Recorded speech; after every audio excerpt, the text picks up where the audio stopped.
Bueno, decíamos la tragedia que ha enlutado a España y que ha generado preocupación, sobre todo por el funcionamiento, ¿no?, de los trenes de alta velocidad y con víctimas fatales que todavía estimo que se van a seguir contando, sobre todo porque hay muchos heridos de gravedad, ¿no? Sí, efectivamente. Ayer la verdad es que justo a esta hora más o menos nos llegaba esa noticia fatal. Al principio había pocas informaciones, pero efectivamente, como has dicho, pues al final se confirmó lo que nadie quería ver, pues ese descarrilamiento por parte de un tren de alta velocidad que llevó al choque frontal de otro tren, ya que el descarrilamiento pues causó que, que fuera directamente hacia la vía y que el otro tren chocara. Sí, efectivamente, cada hora, ahora mismo los reportes van cambiando. Hace poquito eran 40, como bien has dicho, han ido subiendo poco a poco los fallecidos y sí, ha sido una tragedia muy, muy grande. Se ha decretado 3 días de luto aquí en España, se han incluso pues cancelado algunos eventos muy importantes que iba a haber durante estos días y bueno, una tragedia muy grande para un país que apuesta mucho siempre por este tipo de vehículos, ¿no? Fede, ¿y qué se sabe de las causas, no? A propósito de lo que podría haber generado el descarrilamiento, ¿había mantenimiento, había algún tipo de alerta de falta de mantenimiento de la unidad? ¿Qué fue lo que desencadenó al final de la cuenta esta situación, esta tragedia, no? No, al contrario, Hernán. O sea, incluso ayer el ministro de Transportes, en la primera rueda de prensa que daba después de este fatal accidente, lo que decía era que al final el accidente se produjo en una recta, en unas vías que habían sido pues revisadas y habían pasado la inspección pocos meses atrás, en unos trenes o en un tren de alta velocidad, que es el que causó ese descarrilamiento que es prácticamente nuevo. Cuando hablamos de nuevo en este caso dentro del mundo ferroviario, son 4 años y todavía se desconocen las causas. Yo creo que van a tardar bastante tiempo en saber qué pasó, porque aparte, Hernán, te cuento que no, o sea, ninguno de los dos trenes iba en exceso de velocidad. Uh-huh. Es un tramo, como te he dicho, es un tramo de línea recta, no estaba cerca de ninguna estación. O sea, los dos trenes iban bien y al final se produjo ese descarrilamiento en los 3 vagones del tren Irio que produjo este accidente. Uh-huh. ¿Qué pasa con las concesiones y demás? Acá se menciona una empresa que creo que es Renfe, que está también vinculada al presidente, si mal no recuerdo, del Real Madrid. Se habla de cuestiones políticas, o por lo menos recriminaciones políticas. Acá en la Argentina estamos acostumbrados, pero digo, últimamente en España también vemos como hay una suerte de grieta entre distintos sectores, el mundo empresarial, el mundo político, el mundo también, o la discusión ideológica. Digo, ¿queda todo al margen cuando se trata de una tragedia de estas características o no?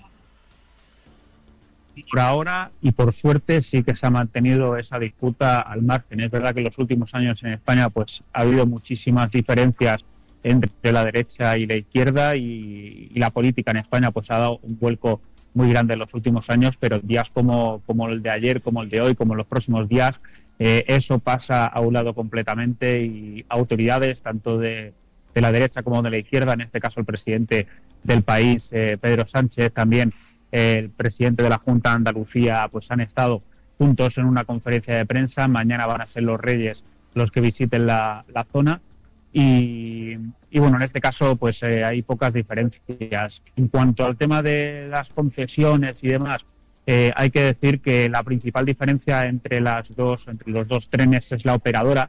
La operadora que viajaba de Málaga a Madrid es una operadora privada, Irio, competencia, digamos, de Renfe y de Alvia, aunque Renfe trabaja con todas las operadoras, y Alvia es también una operadora que trabaja con Renfe, que como bien has dicho es del ámbito nacional.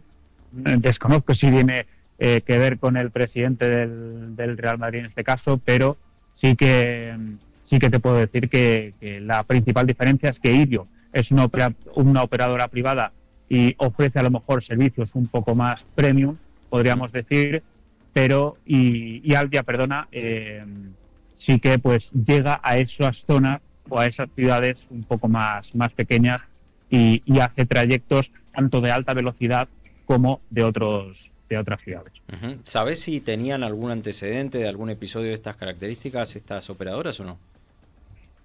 No, en principio no tenían ninguna. A lo mejor el accidente más soñado, pero que no tenía mucho que ver con lo que ha pasado, con lo que pasó ayer. Fue un accidente como en Compostela en el año 2013, que ahí sí que se determinó que fue por exceso de velocidad, y por eso hubo también un descarrilamiento importante, y también tuvo una trágica noticia de 80 fallecidos. Pero en principio no hay antecedentes de ninguno de las dos operadoras. Corroboro totalmente lo que decís, porque durante mucho tiempo utilicé esas vías con velocidades también que no deben superar los 250 kilómetros por hora, si así recuerdo, y que eran aparentemente muy seguras. ¿Tú calculás que ha habido acá una cosa casi fuera de lo común, el hecho de que se fueran a cruzar dos trenes con una diferencia de tan pocos segundos, que no dio posibilidad ni que al procedimiento de vías ni al procedimiento de los trenes le diera la posibilidad de frenar? No, es que ten en cuenta, es que tú mismo lo has dicho, perdona que te tuve, al final va muy rápido, entonces no les da tiempo a frenar. No sabemos, incluso esa frenada puede ser incluso peor de lo que a lo mejor de lo que pasó ayer, ¿no?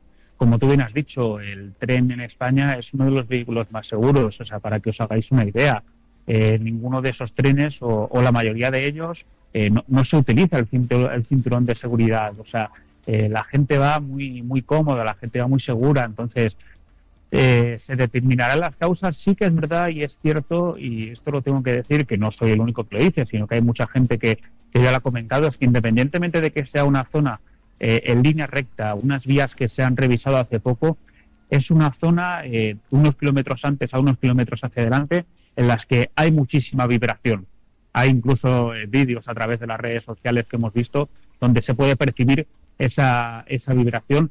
Mi padre mismo, os puedo comentar que ayer pasó por la misma vía en otro recorrido 2 horas antes del accidente, y me dijo exactamente lo mismo, que en esa zona, una zona de línea recta, suele haber mucha más vibración de lo normal.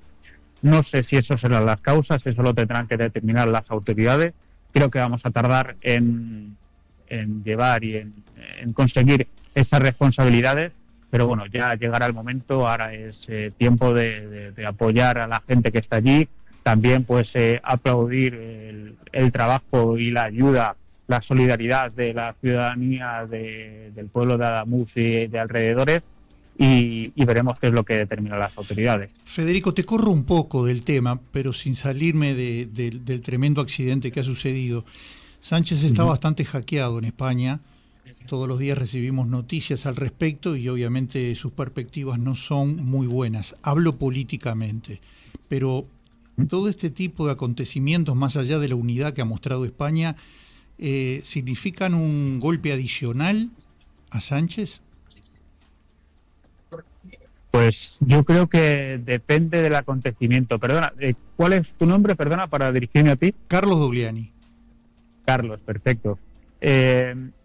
Lo que quería comentarte, yo creo que depende mucho de las circunstancias. A lo mejor también lo puedes preguntar por lo que pasó aproximadamente un año con el tema de la Dana de Valencia, que ahí sí hubo muchísima crispación política, y yo creo que fue un golpe muy grande tanto para Pedro Sánchez y su partido como para la derecha, en este caso el presidente, que estaba en ese momento en Valencia, que era presidente del Partido Popular, de la derecha de aquí de España. Pero no creo que lo que ha pasado hoy, o lo que pasó ayer, y lo que va a pasar en los próximos días, cuando se determine finalmente la cantidad de víctimas, tanto mortales como heridos que han sido, sea un golpe para Pedro Sánchez en este caso.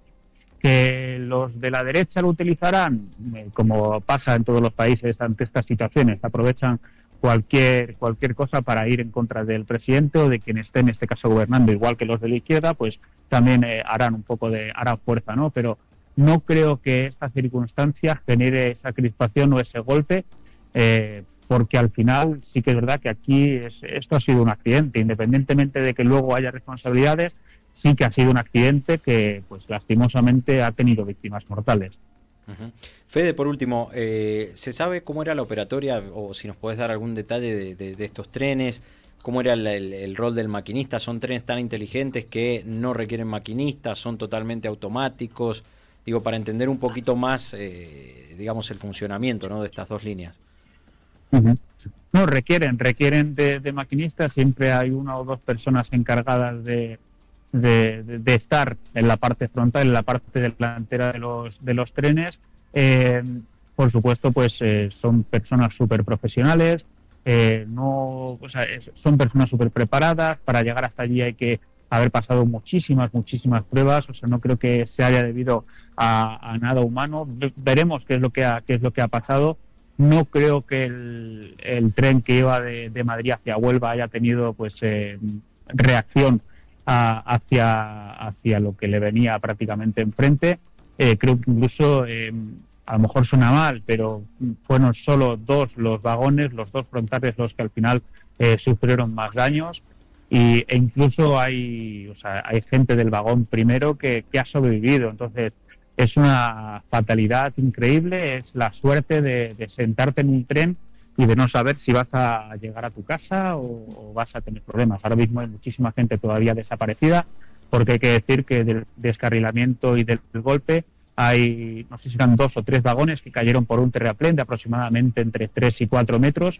Eso es lo que está dificultando a la maquinaria pesada levantar eso, porque se estima lastimosamente de que esa gente que todavía está desaparecida pueda estar entre los vagones que todavía están debajo del terraplén. Bien, Fede, te agradecemos mucho este contacto con MDZ Radio, muy claro tu informe, y bueno, esperemos que más allá de la tragedia, bueno, sobre todo la gente que ha perdido algún familiar pueda tener consuelo. Muchas gracias. Gracias a ustedes por el contacto, y ante cualquier novedad aquí estamos a su disposición. Muchísimas gracias. Lo escuchaban a Fede Monreal, periodista español, hablando de esta tragedia, este choque, ¿no?, de 2 trenes de alta velocidad. Fíjate que justo la semana pasada hablábamos de este tren chino también, y lo que sucede cuando tenés un descarrilamiento de trenes de alta velocidad con víctimas fatales que bueno, son muchas, ¿no?, claro está.